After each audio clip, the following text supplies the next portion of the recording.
Hi guys, so you guys are here because you want to know what it was like in the Army. So I only did 2 years in the Army and you're probably thinking, how? Well, I signed up for 8 years, 5 active and 3 reserve. That was the shortest term for MPs when I signed up, which was back in March of 2016. I didn't really get ready. This probably sounds like, wow, how do you not get ready before you join the Army? Well, to start, I ended up wanting to go to the Marines. I knew a older gentleman that was very thoughtful and caring, and he gave me the mindset of, you need to be a Marine, that's what you're gonna go do, go talk to a recruiter. The next day, I left work and I went to go talk to a Marine recruiter, and I ended up meeting a staff sergeant in the Marine Corps, and I don't know his MOS, which means job in the military, and I don't remember his name, but he basically told me, jump on the scale and we'll see what you need to do. I jumped on the scale and I think it was 240. And he was like, absolutely not. You need to, this, like, it's not muscle, obviously. Like, I'm a thicker girl. I got some extra meat, something a little extra to love, okay? And he told me that I needed to lose almost 100 pounds at that point. It was 90 pounds that I had to lose. So what was given to me was, or what he told me to get was, diet pills, laxatives, 2 gallons of water, and to work out with them. I worked out with them a few times, and I did take laxatives, I did take diet pills, and I basically was starving myself and chugging water, and that was what was keeping me full for majority of the day. And because I was so strung up on getting to where I needed to be to get into the Marines, I didn't care. I remember working out one day with them, and it was probably a month or 2 in, and I lost a lot of weight. I would get dizzy a lot, and I wanted to pass out most of the time. I remember I was working out at home, and I would do push-ups, and my gums and my teeth would start bleeding. My mouth tasted like pennies, and it was awful. I was like, okay, something's got to change. I need to go a different route. Also, in the Marines, you can't have a certain tattoo. This is a tattoo that would cause me trouble. Now, in the area that I used to live in, I was in Chicago, and my neighborhood was primarily Latin Kings. This is not a 5-point crown, and this is not gang affiliated whatsoever. But they had to send it into the Chicago Police Department to verify that I am not in a gang or in any records with them, which they told me would take 6 months. Now with Marines, you don't have to, they could send you in, but because they need to meet a certain quota of women and men, they tend to push you in when they are ready for you. So instead of waiting 6 months, which I could not wait, I needed to get out of my situation. The main reason I joined the military was to get out of a abusive relationship with, and we're not gonna get into that, but basically that's what I wanted to get away from. So I ended up joining the military with the Army, and I went to the Army recruiter. I asked him what I needed to do, and he told me that I was the perfect weight. At that point, I was probably 170, and he was like, you can go out in 2 weeks. I took the ASVAB test, and I scored a 69, which you need like a 32, and they gave me the option of multiple MOSs, which I highly recommend that you do your due diligence with your research and look up what it is that you actually want, not what the recruiter wants, not what they have to offer. If they don't have to offer it, do not pick it. This is a career, or it could be a career for you, and I will say, don't let somebody choose your path for you.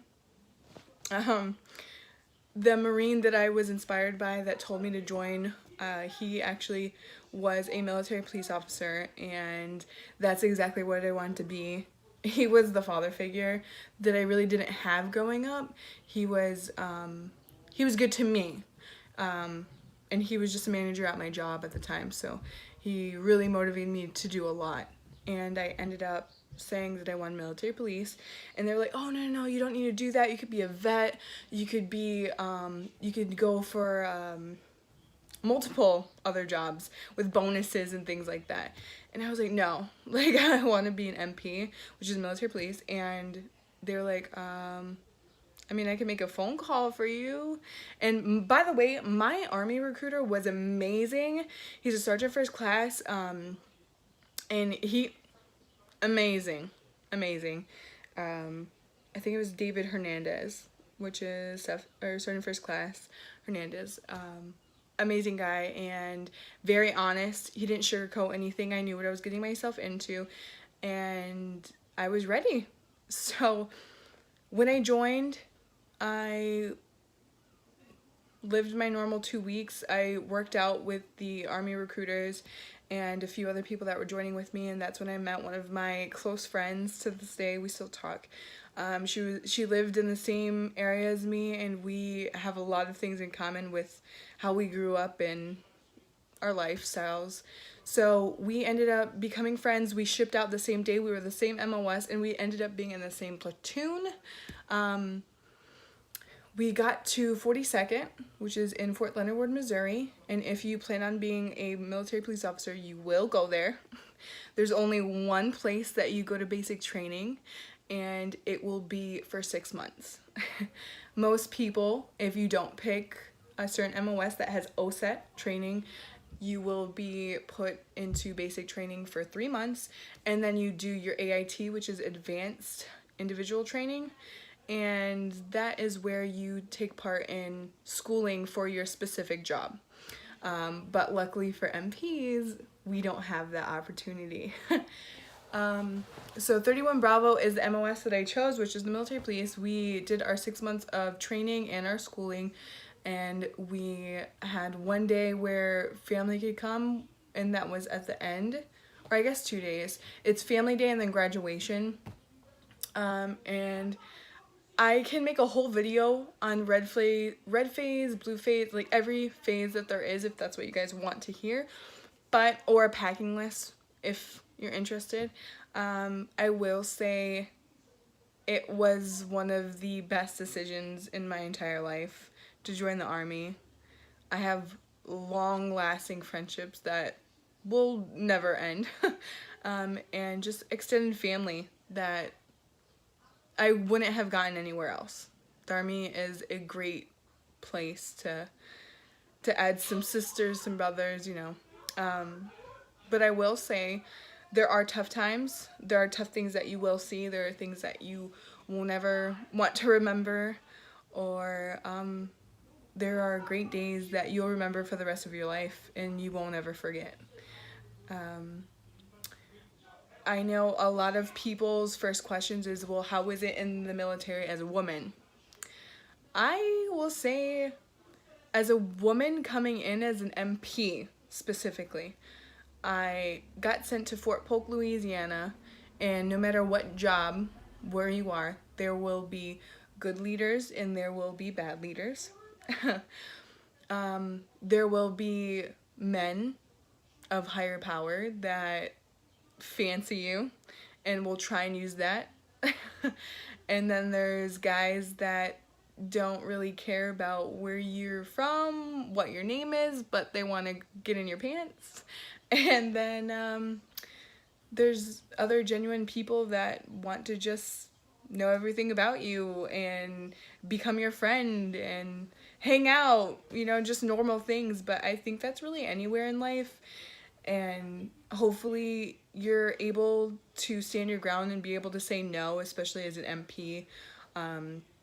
You work a gate, which I never thought would be a thing. I didn't think I'd ever work a gate. And when I say work a gate, it's you're at a post, a facility where you're guarding who comes in and who goes out, and you need to know who's allowed on the post and who's not.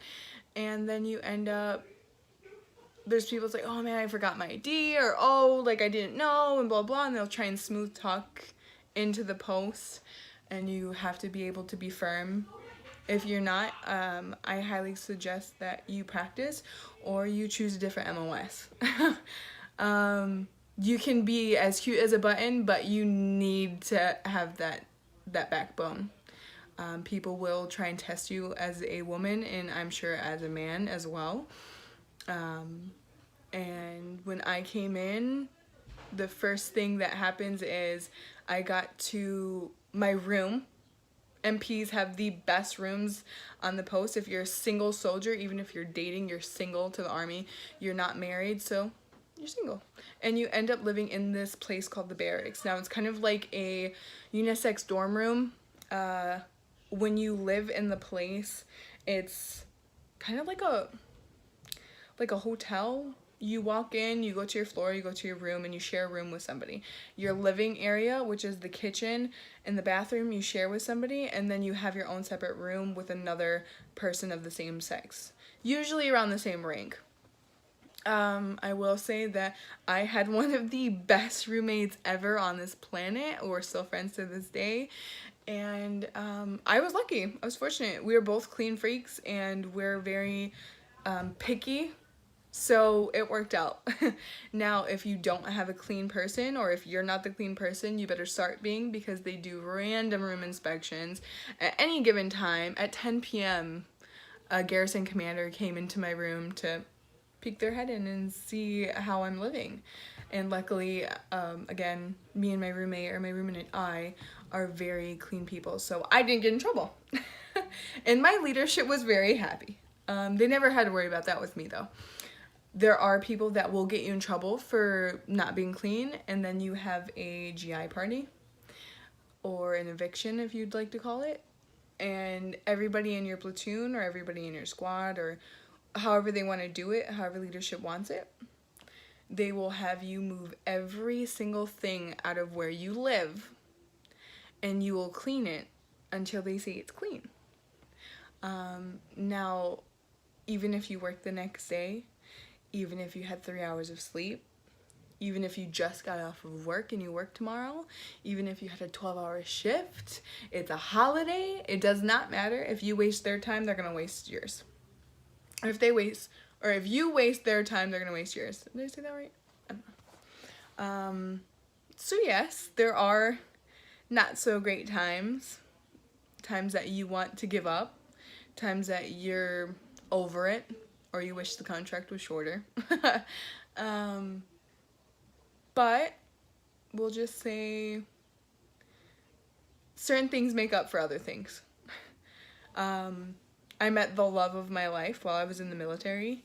He is separated from me physically at the moment for this past year, and he's been gone to Korea, South Korea, and he's serving. A huge thing in the military is getting married super soon, and divorce rates. You're probably wondering why. Like, why do you guys always get so, like, married so early? Or why is it that you guys... It's easy. It's a really simple, equation.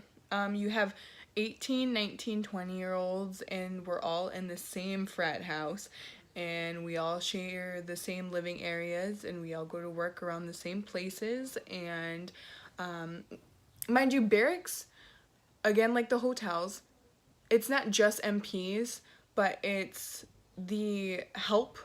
So you have cooks, you have mechanics, you have, not doctors, medics, there you go. People like that help, supply, stuff like that. We all live in the same area, so it's easy to get into relationships with people or build bonds with people, and you get really close really fast because you're around them all the time.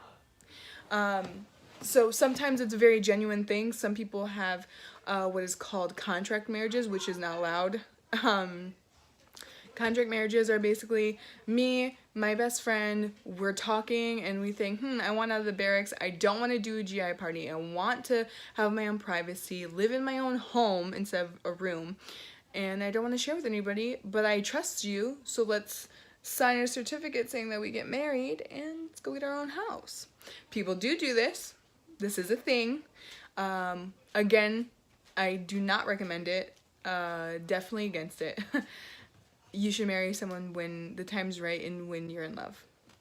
Another time is when couples think that they'd be better off out of the barracks, or if they think that it's just time and they're in this relationship and the woman's not in, or the man is not in the military, and you have to sign them in and out of the barracks.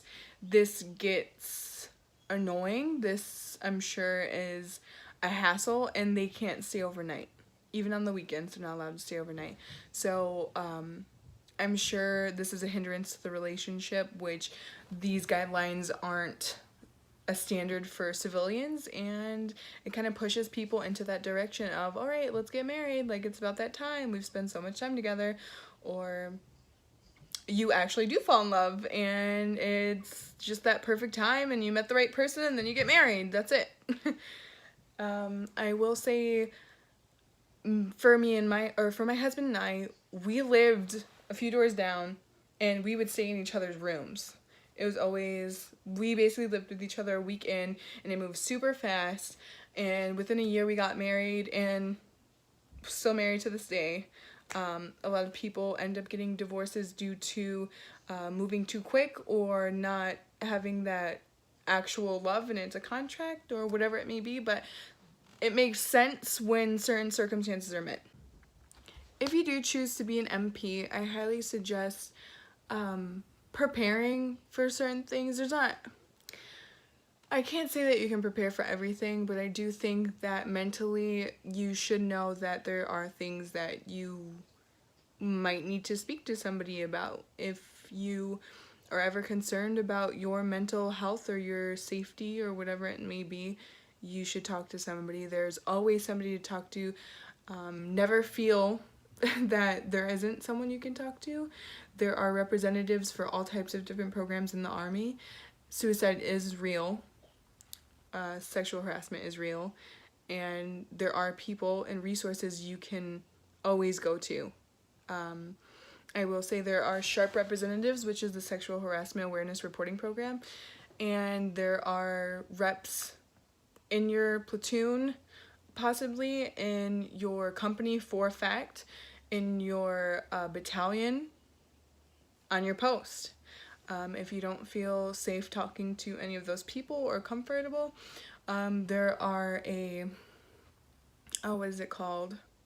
You can go to a chaplain or schedule an appointment with the chaplain's assistant and speak to the chaplain, which is basically a safe haven, and you can talk to him or her about whatever it is that is on your mind, whether it be something that happened in the past, something you're concerned about in the future, something that's happening right now to you. I never want anybody to be put into a situation where they don't feel like they can talk to anybody, and if you don't feel comfortable talking to any of those people and you see this video, you can talk to me. I never want anybody to feel alone. There are numbers all throughout the posts. If you go to a gym, in a bathroom, there are resources and phone numbers and everything posted everywhere. Things do happen. That's why there are military police. If you don't know, it's just like living a normal life. It's just we live on a post, an installation. Just like regular cops, there's cops on posts for military. Just like doctors, there are doctors on a military installation, and so forth. There are things that happen. There are people that sneak on, or people that get drunk. If you're underage, please don't drink. Don't drink. There's no point. You're gonna get caught and you can lose rank and pay. It's not worth it. For people that struggle with running, that was my downfall, and that's why I got out of the Army early. I don't know if I said it earlier. I probably beat around the bush. I'm not proud of it. I ended up failing a PT test, and I kept requesting to take it over. I'm not the type to just give up. I'll continue to try. I probably took 8 PT tests before I was finally let out of the Army, and it's a general discharge. You can get it upgraded afterwards. I can make a different video for that, but I will say when it comes down to it, you can always fight against it. until it's that last straw. I had 8 chances to get my shit together, and I didn't do it, and it still beats me up a little because during this quarantine you have a lot of time to think and reflect on every decision you've ever made, and I will say I miss a lot. I want to consider getting back in just because my husband's still in. I will say I miss the people. I miss a lot of my leaders. I don't miss the bullshit. But, you know, the only way certain things can get fixed if you fix it yourself. So if you don't like a certain leader, or the leader isn't great, or the people around you aren't great, and you can't necessarily change it, I would take notes on what not to be like when you're a leader, and don't hinder the people around you because you're spiteful. Resilience is key. You're going to hear it all throughout your military career, but you have to be resilient. My husband and I made the sacrifice of being separated physically for personal reasons, but we definitely have learned to be resilient through tough times. Also, don't take your first duty station as the worst thing on this planet. I won't say to base your whole entire military career based off of your first location that you get sent to. I was first put into Fort Polk, Louisiana, and that was my last one. I spent the few years there, and even afterwards I stayed there because my husband was still there. We made it the best we could, and I miss it. I would love to go back one day. If I do ever go back in, that's where I'm requesting. I love Louisiana. I love the southern hospitality, and if you can pick anywhere, I would pick anywhere down south. Some of the biggest installations will have more things to do.